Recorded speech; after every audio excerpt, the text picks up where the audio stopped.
They say every child is born with a cry, but Amarachi came into the world with silence.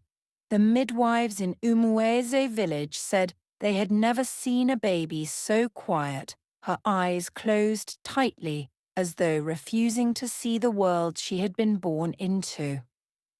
Her mother, Mama Amarachi, was a small, gentle woman whose voice carried both kindness and sorrow. She had been through 5 miscarriages before Amarachi survived. To her, this child wasn't just a daughter, she was a second chance at life itself. The father had died 2 months before Amarachi's birth, struck by a falling palm tree while cutting fruit for a neighbor. The villagers said his death was strange, sudden, and unjust. But Mama Amarachi took it as God's will. She raised her only daughter alone, selling palm oil and firewood to survive. By the time Amarachi turned 4, it was clear that something was wrong. She didn't make eye contact. She stumbled often. She would stare at the sun but never squint. One afternoon when the women of Umueze gathered to peel cassava, one of them whispered, "That woman's child doesn't see well. See how she walks like a fowl that misrode." Mama Amarachi heard it. She smiled sadly, her fingers still scraping cassava. She had noticed, too, her daughter's eyes didn't follow the light. That night, under the flickering light of a kerosene lamp, she placed her hand on Amarachi's chest and whispered, "My child, if I could give you my eyes, I would. I swear, by the soil that birthed me." Amarachi only smiled faintly, unaware of the prophecy her mother had spoken. As the years passed, Amarachi's world grew darker. By age 10, her sight had almost completely faded. The village healer tried his herbs, the pastor prayed, and even the native doctor at the end of the stream promised healing, but nothing worked. Mama Amarachi sold her last goat to take her daughter to the town hospital in Nsukka. After waiting all day, the doctor finally examined Amarachi and shook his head. "Madam, your daughter's cornea is damaged beyond repair. The only hope is a transplant. But that will cost millions of naira." Millions! A number Mama Amarachi had never even seen in her dreams. They returned home in silence. The road back to Umuez was long, dusty, and cruel. People stared at the mother and her blind daughter walking hand in hand, the world watching helplessness wear a human face. But one thing was certain, Mama Amarachi never gave up. Every day she went to the market early, carrying palm fruits twice her size. She stopped eating breakfast so Amarachi could have yam. And every night before bed she whispered to God, "If there is any way at all, let me give her my eyes." And sometimes, in the stillness of midnight, the crickets said back to her, "Be careful what you wish for." It was during Harmattan, when fate came disguised as a stranger. A group of foreign doctors came to the village for a charity program offering free surgeries. One morning, the church bell rang so loud that even those in the next village heard it. "Miracle Eye Foundation has come," people shouted. Mama Amarachi was among the first in line. She waited for hours with Amarachi in her arms, like Mary bringing her child before heaven's gate. When it was their turn, the lead doctor checked Amarachi's eyes and said softly, "We can help her, but we'll need a donor." The woman smiled weakly. "Doctor, if it means she will see, use mine." He looked at her for a long moment. "You understand what that means, right?" She nodded. "I understand. I have seen this world enough. Let her see the rest." The next week, the surgery took place in Enugu. The operation was long and risky, but when it ended, the doctors said it was a success. Amarachi would see again with her mother's eyes. But Mama Amarachi would never see again. The day Amarachi opened her eyes after the surgery, she screamed. The world was brighter than she imagined. Colours danced, people's faces glowed, and the sky was a painting she had never known existed. Her first word after healing was, "Mama." She reached for her mother's face, but the woman couldn't see her.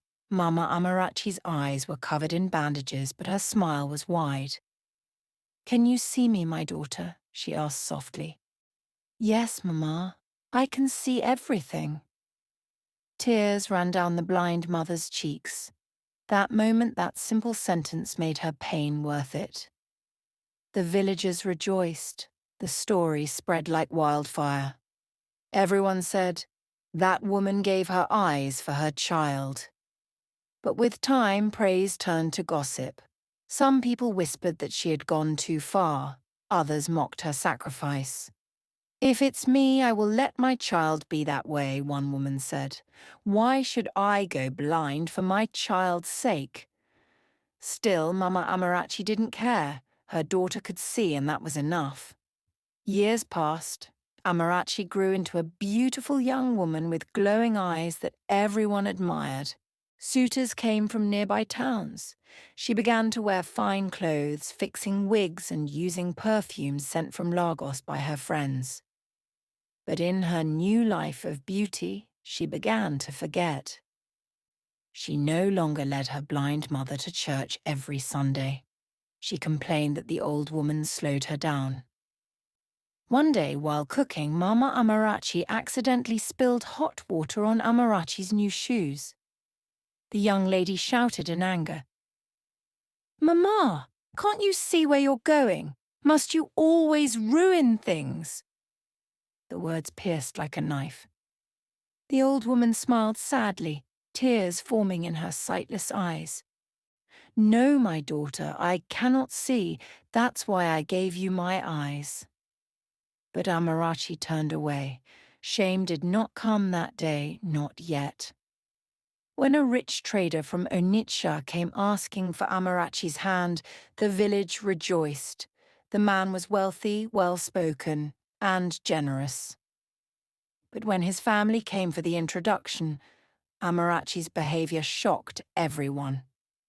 Her mother sat quietly at the corner wearing an old wrapper. When the trader's family arrived, Amarachi whispered to them, "Please, don't mind my mother's condition. She's old and blind." The words stung. The same mother who had given her sight was now her embarrassment. That night, when everyone left, Mama Amarachi didn't eat. She just sat in silence, tracing the wooden stool with her fingers. "My child," she said softly, "pride blinds faster than darkness." On the night before Amarachi's wedding, a storm hit Umueze village. The wind howled through the trees, the rain came hard, and lightning tore the sky apart. In the small mud house, Mama Amarachi knelt to pray. She asked God to bless her daughter's marriage, to protect her from harm, even if she no longer cared. But her body was weak. She had gone without food for 3 days, saving everything to contribute to the wedding. That night, she didn't wake up. When Amarachi came home in the morning, her mother's body was cold. Her hands were folded across her chest, and her lips still whispered something only heaven could hear. Amarachi screamed, but her mother's eyes, her own eyes, stared back at her lifelessly from another face. That was the day Amarachi truly became blind, not in sight, but in spirit. Weeks passed. The wedding was cancelled. The trader left. Amarachi fell into deep regret. Every corner of the house reminded her of the woman she had lost, the mother who had walked through darkness so she could see light. One evening she visited her mother's grave and fell to her knees. "Mama, you gave me your eyes, but I used them to look down on you. You gave me your world, but I gave you shame." A soft breeze passed through the trees, and somewhere far away a blind woman's voice seemed to whisper, It is not blindness that destroys people. It is forgetfulness. From that day, Amarachi began visiting blind children across villages, telling them her mother's story. She built a small foundation, the Eyes of Love Initiative, in her mother's name. And whenever people asked her what inspired her, she smiled with tears and said, "I see the world today through my mother's eyes." Moral of the story: a mother's love doesn't always come wrapped in comfort. Sometimes it comes with scars, sacrifice, and silence. Those who forget the price of that love lose more than sight. They lose their soul,